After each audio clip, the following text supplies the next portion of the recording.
the radical, fundamental principles of freedom, rational self-interest, and individual rights. This is the Yaron Brook Show.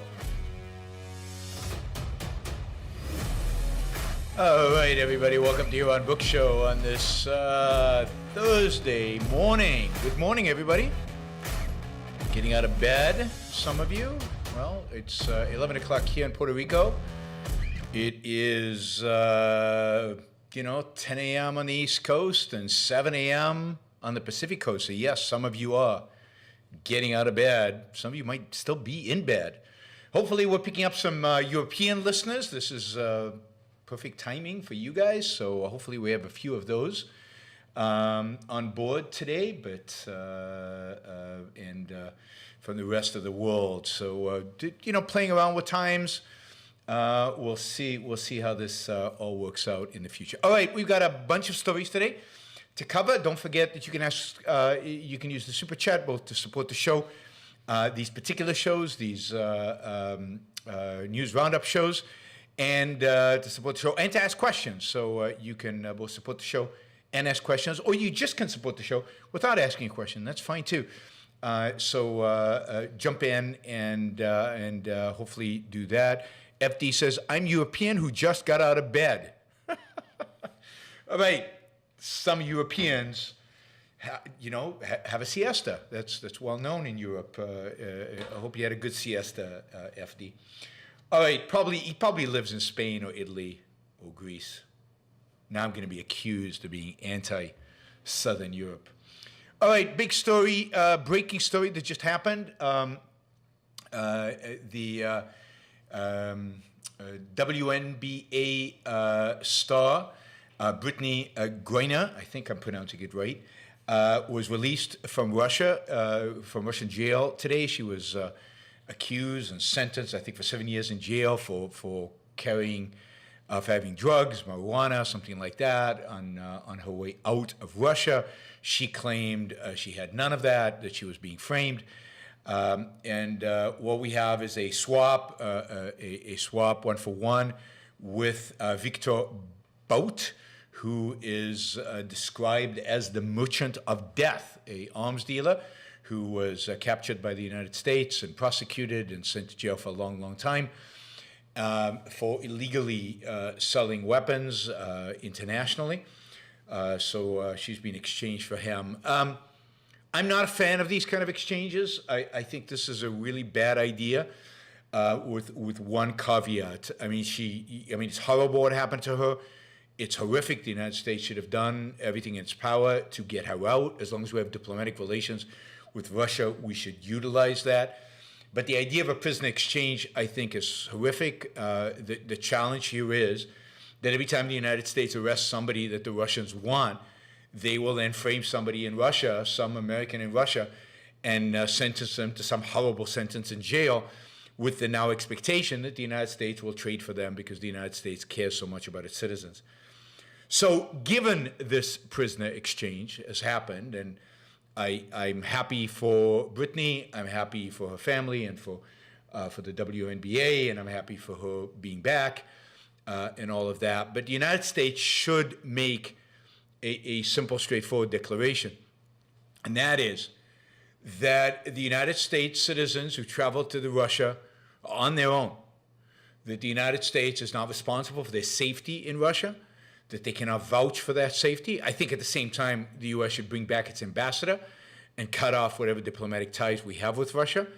I think the United States should basically say Russia is a rogue nation. It is suspected of framing U.S. citizens and putting them in jail for the purpose of having negotiating chip, and therefore the United States will not be in a position to protect its citizens as they travel to Russia. Then fine, then you do the exchange and it's over, and from now on, nothing. And from now on, Russia is a pariah state that it deserves to be. And from now on, the U.S. has nothing to do with it. And until further notice, that is the situation in which we're in. I think that's the appropriate thing to do. Encourage American citizens who live in Russia to leave, and encourage U.S. citizens not to go there again. That is the only scenario under which I think such a prisoner exchange makes sense, because otherwise, again, every time Russia wants something for the U.S., it just has to arrest a U.S. citizen that happens to be passing through, and on trump-up charges, send them to jail, and then negotiate a so-called prisoner exchange. All right, this is a story that's kind of breaking. I don't like this kind of story because it really hasn't had that much time to percolate and to try to see if what is being said is accurate or not. I encounter these stories periodically where it's really outrageous, but then it turns out that maybe what is being said is not actually accurate. But in this case, it looks like the story is true. The story is accurate. It looks like this is a story coming out of Project Veritas that has video of a dean in a Chicago, Illinois school. The school is Francis W. Parker in Chicago, which is a private school. And this is a dean, I think a student's dean at the school, who is shown by video, talking about the fact that in, I guess, sex education class, students were there was a discussion of, I guess, a educational program around queer sex as part of sexual education. And as part of that, dildos were handed out, butt plugs were handed out, lube. I don't want to get all the details, partially because it's hard to tell how much of this is real, although this is him in his own words talking about this kind of proudly, that this was he also brought this teacher, this dean also said he brought in a drag queen to perform for students. I don't really care that he brought in a drag queen to perform to students. I don't see that as a big issue. But the idea that students as young as 14 to 18 would be exposed to dildos and butt plugs and discuss the virtues of lube versus the virtues of spit on using them is pretty bad. And this is from somebody who is probably the least prudish person when it comes to sex. I don't believe, and this is the issue, that once you start sexual education, where are the limits? Once you give to school educators the responsibility of teaching our kids about sex, where is the limit? What sex is out of bounds? What sex is okay? What constitutes normal? What constitutes abnormal? What constitutes stuff that a 14 needs to be exposed to versus stuff that an 18-year-old needs to be exposed to? And to what extent should the schools be involved in something like this? And my view is that the schools should not be exposed to any of this. Indeed, that schools should not be teaching sex education. Sex education should be something parents teach their kids. Parents are responsible for in terms of their kids. Indeed, I think that the only reason schools have been taken over the whole field of sex education is because parents are embarrassed to talk about it, don't want to deal with it, and have basically outsourced the whole topic of sex, and I think as a consequence, the whole topic of values more broadly, to third parties. And this has given schools way more influence and way more power over our kids' education, particularly in these teen years, than they should have. I don't think this is part of a school education. I don't think schools need to be talking about sex other than the biology of it, in biology class. But I'm not convinced there is any reason to have a sex education class. I don't think schools are about this is a class in a school curriculum. School should be primarily about teaching content, to teaching the methodology of reason, of rationality, teaching knowledge, teaching content, knowledge, how to, and then teaching method, how to use that knowledge to achieve one's goals and one's values. But it shouldn't be about how to perform gay sex. I mean, that to me is just not what a school is there for. But I think that parents want this. So I think the outrage of the parents, there's a lot of outrage in this, supposedly in Chicago. Parents didn't know.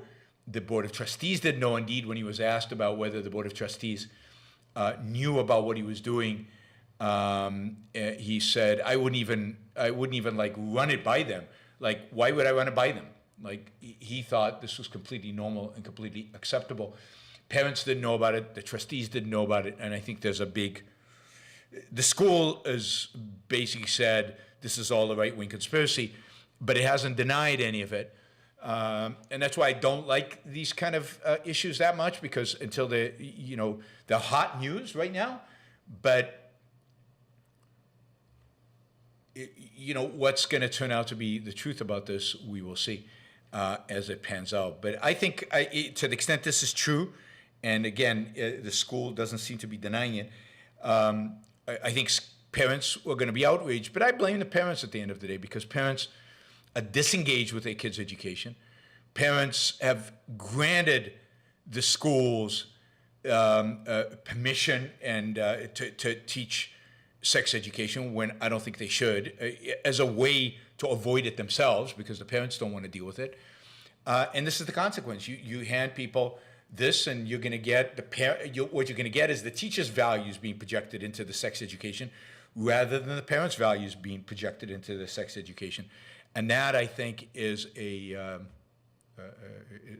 horrific and bad. So pretty disgusting, pretty awful. Again, not because I have anything about any of those practices, but because I don't think it is part of what a school should be doing. And I don't think 14-year-olds should be exposed to it any more than I think 14-year-olds should be exposed to porn. So 14 to 18-year-olds should not be exposed to this kind of sex. I'll say one other thing, and there's a lot more to say about this topic because it deals with sex. Part of the issue is that we live in a society that has two views of sex, both wrong. We have a view of sex primarily dominated on the secular left, which is that sex is, it's just about pleasure, and it's just a material thing, and it doesn't mean that much, and what the hell, have it with whoever, and it's lost any spiritual, any bonding, any emotional meaning. It is just a physical activity. And then, people are surprised by two facts, I think. One, that people sleep around a lot, and B, that people are having less sex. I think both are a consequence of this view that sex, it doesn't really matter. It isn't that important. It's just a physical drive. It's just material. It's just animalistic. And then, of course, the flip side of that is the religious conservative view of sex. Oh, God. Sex is this super kind of, it's the same thing, right? Sex is animalistic, is barbaric at the end, but it's tinged with this religious and morality. Morality indeed deals to a large extent in religion with sexual behavior. Sexual behavior is a big part of what morality is about. And God forbid you shouldn't have sex. It's because it's this both connection to God and this animalistic thing. It has to be preserved from marriage. It has to be bound by this real boundaries, and it's this kind of almost scary thing. And gay sex, that is really horrific and anti the Bible, and we can't even talk about it, and we can't discuss it, and we can't even and so you've got two attitudes, both wrong about sex, one, and both agree in a sense that it's kind of animalistic and primarily about pleasure, and yet one tries to push people to have it only when they're married, which I think causes a lot of infidelity because people have it when they're married and it's not satisfying because they don't know anything about sex before then, and then they end up sleeping around. Or it's nothing, it's no big deal, who cares, have it with whoever, and that also deals with a lot of just meaningless sex happening in our world. And what both parties really reject is the idea that sex is this amazing reward for self-esteem. Sex is this amazing spiritual, emotional, physical, pleasurable reward for succeeding in life. Sex is super pleasurable emotionally and physically because of how important sex is in life, because it is an affirmation of you, affirmation of life, affirmation of your own worth and your own value and the beauty and the greatness of human life. And that, makes sex something super special and something that shouldn't be avoided, shouldn't be denied, but shouldn't just be frivolously given away, done as if it's meaningless. So both sides, have a distorted, perverted view of sex, and the consequences: meaningless sex and less sex. Generally, most surveys show that young, not just Americans around the world, young people are having less sex today than they were having 30, 40 years ago. Which is weird, but understandable completely. As you diminish the importance and value of sex, as you make it more material, more meaningless, more frivolous, the less people are going to have it. And when they have it, the less meaning it's going to have for them, because it's not that intense, super amazing experience, that unity of emotion and physical, of spirit and physicality, of that celebration and reward that a proper view of sex would have it. So it's not surprising that people are having less sex. Not surprising. Sex should be a mutual expression of valuing, but it should be a mutual celebration of life. And therefore, you have to have something to celebrate. You have to have earned the celebration, and therefore you have to have self-esteem. And that's what's missing from the whole sex debate. Without self-esteem, sex becomes meaningless. Without knowing what you're celebrating, sex becomes meaningless. All right, that deserves a whole show. We'll have to do that one of these days in a longer format. All right. All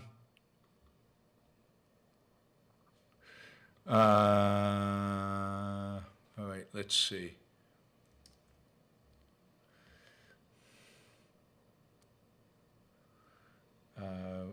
All right, a coup attempt in Peru.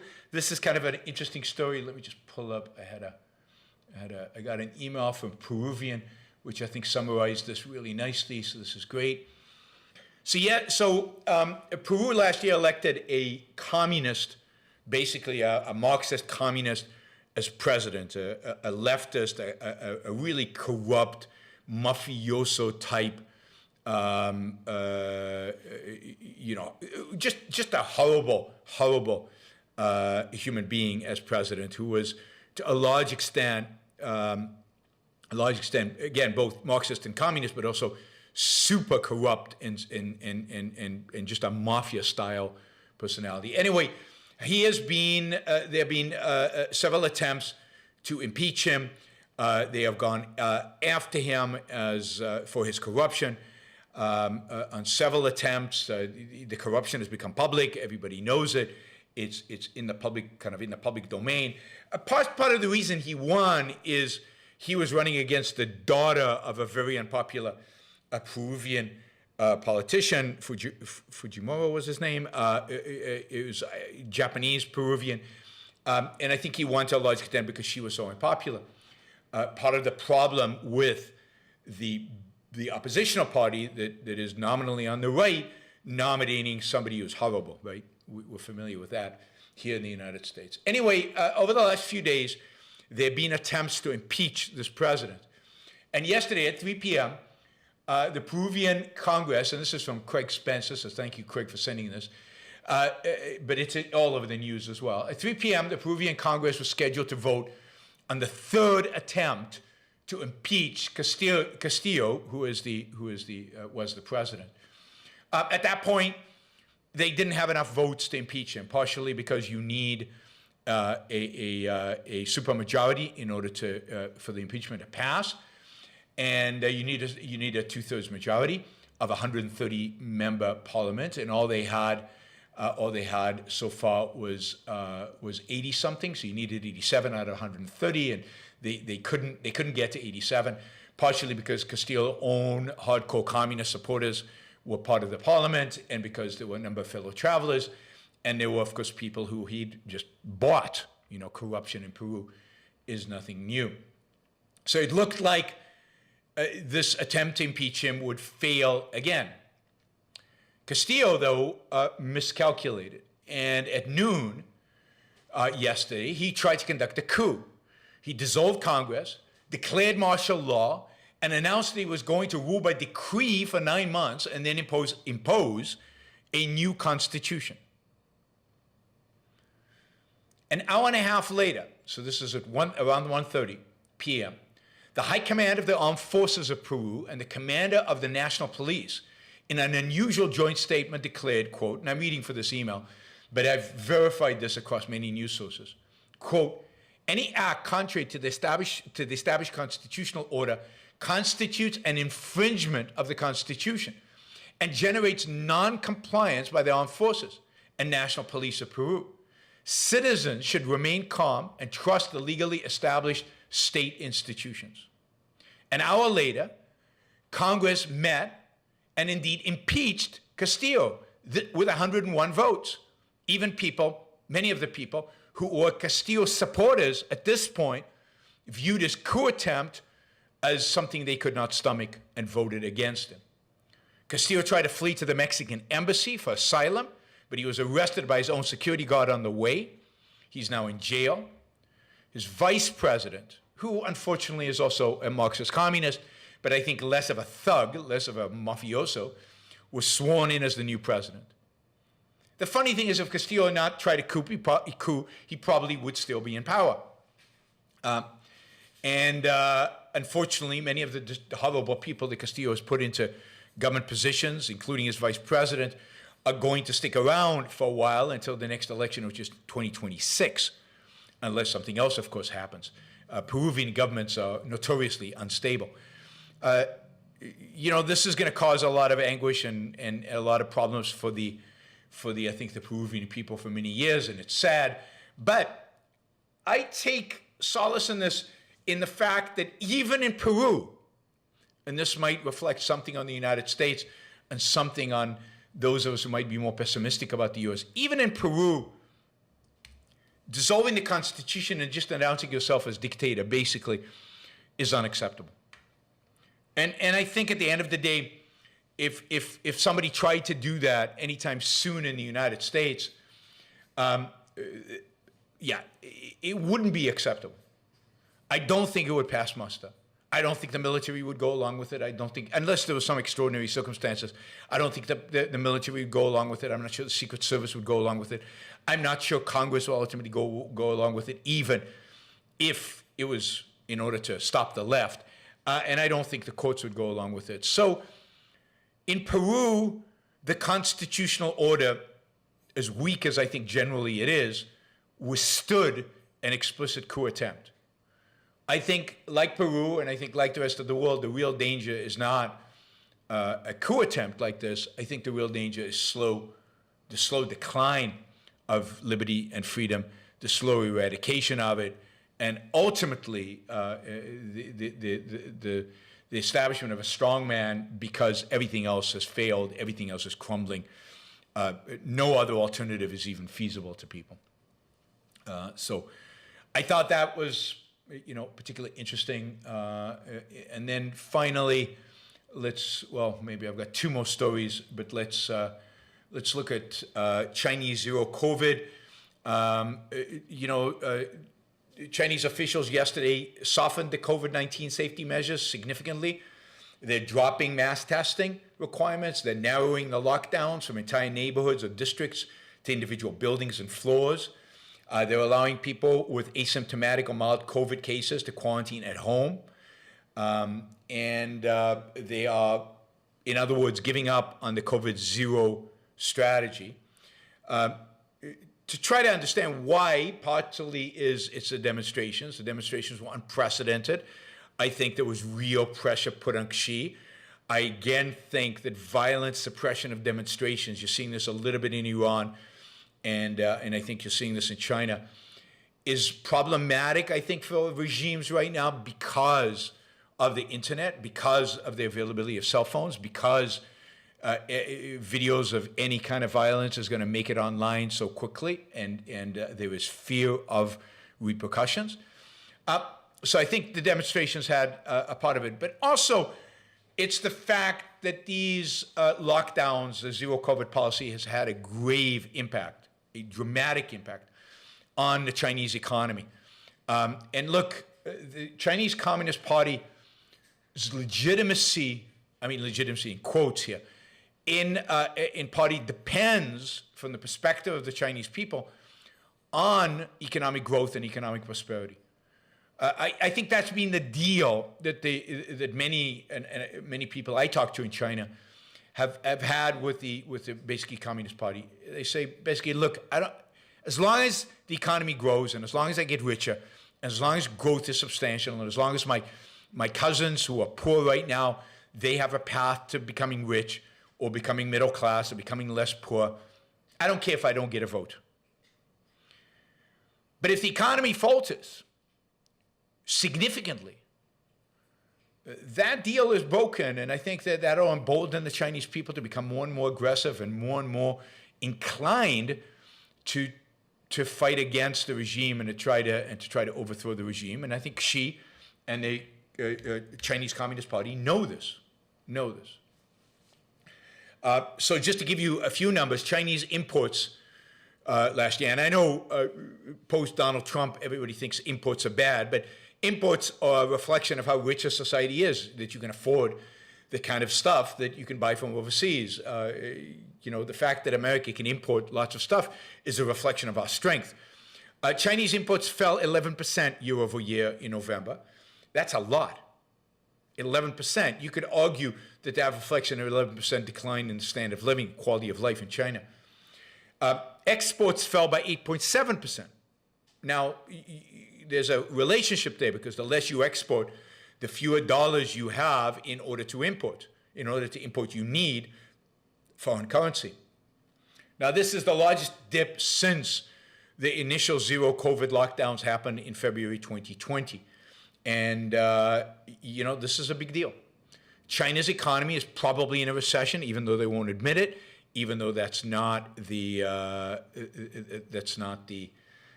to be the official line. But I think that's good news for China. I think it's good news for the global economy, but it's good news for liberty and freedom, although I'm hoping that the Chinese will now start demanding even more, that this will be a first step.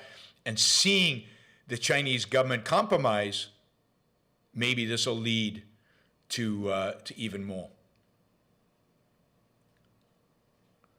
All right, finally, a quick news story, and then I'll go to your Super Chat questions. I appreciate all the Super Chat support here. Thank you, guys. But we've still got about $100 to go. Quickly, Iran, I keep updating you on Iran, but Iranian demonstrations continue. There is no slowdown in there. Iran is executed a protester for the first time. This is the first known execution. A lot of people are being condemned to death, but this is the first actual execution. It is interesting that he was convicted of, quote, waging war against God. That was his offense, waging war against God. I'd be dead many decades ago if that was a real offense. Luckily, I don't live in a place like that. He was sentenced to death on October 23rd, executed by hanging on Thursday. According to many in Iran, without any due process. Not that I think Iran has particularly good due process, but even they have an appeals process for the death sentence. He didn't go through that. They just executed him. I think this is an attempt, a desperate attempt by them to show, see, this is what's going to happen to you people. I don't think it's going to work. I think the Iranians are committed to fighting for their own liberty, committed to fighting against this regime.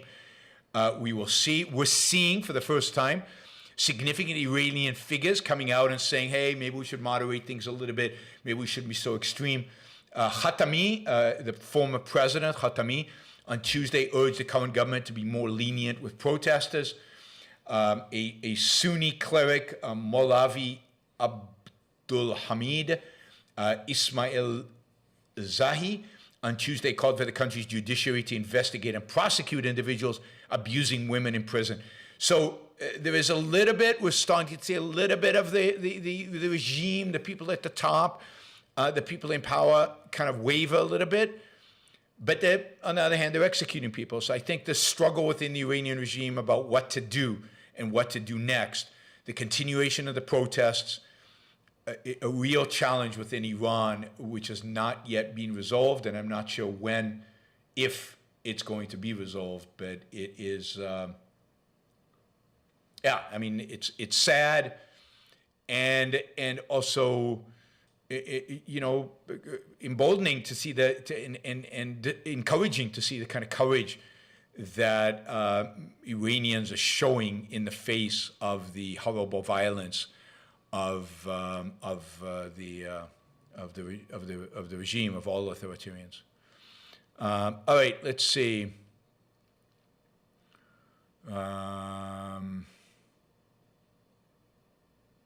Let's see.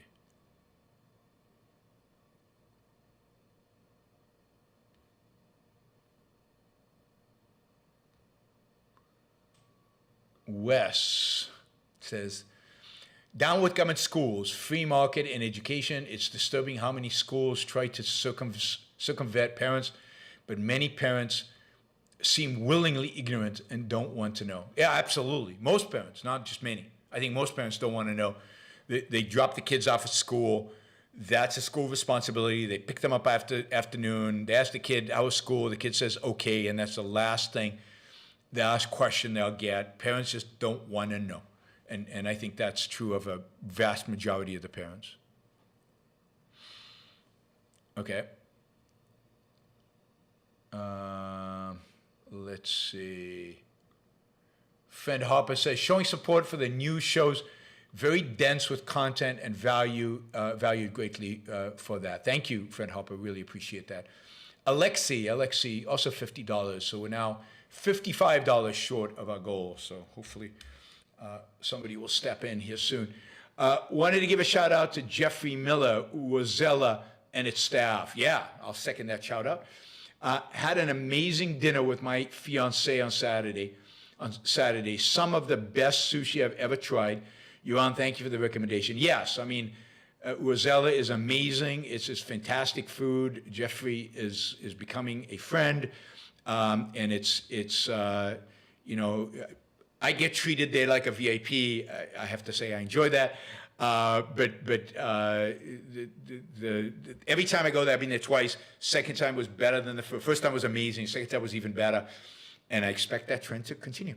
No, I expect to keep going because it's a fantastic place, and I enjoy getting to know Jeffrey and his staff and the experience. It's just you know, eating is not just about the food; it's about the whole experience. And you know, you definitely get that if you go there and you say you're an objectivist or you say you're affiliated with Iran Book Show. You can have an experience. All right. I think you have an experience anyway, because the food is great. But I think if you bond around the show, the experience is even better. Friend Harper also says, have you seen the movie Jojo Rabbit? I thought it was a really good movie due to its message. God, that sounds so familiar, but I don't remember seeing it. It sounds familiar. Anyway, let's see. JJ Jigbees.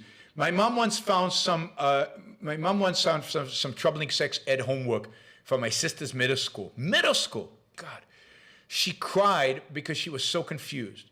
She didn't know what to do. Think about it. I think a lot of parents feel that way. In my initial super chat, I wrote that says ed homework said, but YouTube wouldn't even allow it in the... Oh, I wrote what the sex ed homework said, but YouTube wouldn't even allow it in the super chat. No wonder people are so lost. Yeah, I mean, that's the thing. You can teach anything, but in the but in YouTube won't allow you to actually say it. They ban you using the terminology or that description.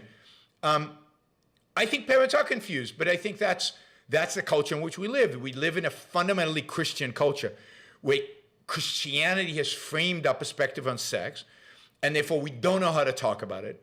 We're shamed by it, and yet we think it's frivolous, we think it's nothing, but yet we know it's not. And yet Christianity has couched it that this is this thing that needs to be preserved. It's somehow bad, but it's somehow pleasurable. It's somehow important. You have to save it until after marriage, but it's somehow animalistic. And people are full of contradiction when it comes to sex. It's why everybody's attitude out there to sex and to pornography and all these things are so screwed up.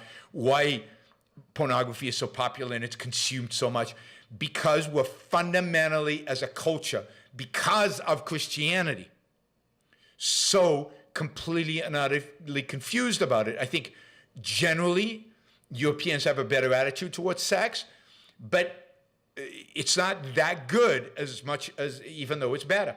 Americans are completely confused by it, because of how dominant Christianity is, even in secular society, even in secular culture.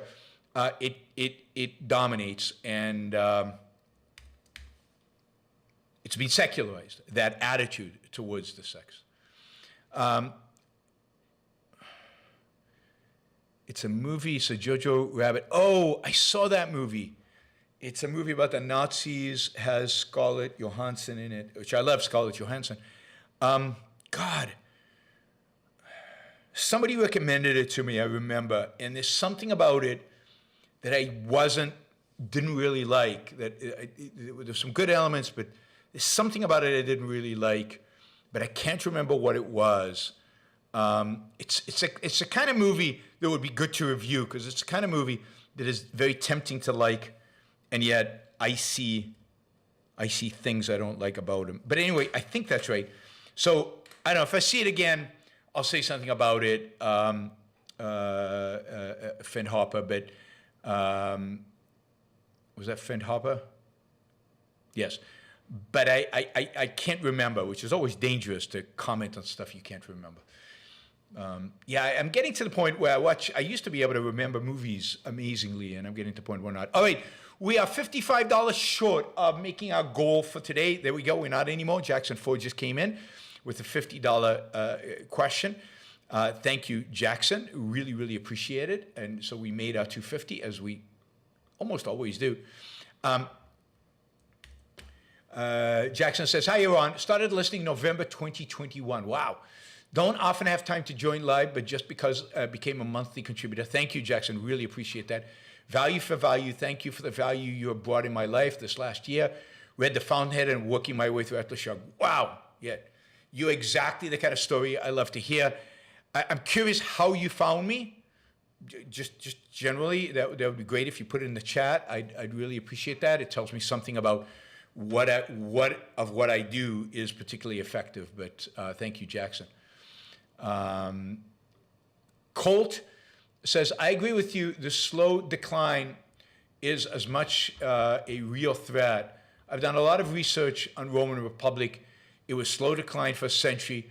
People got tired of it. Then authoritarianism came. Yes, but look, I mean, yes, I think that's absolutely right. And the Roman Empire was a slow decline, and I think it was a slow decline for a reason that is the same reason it was declining.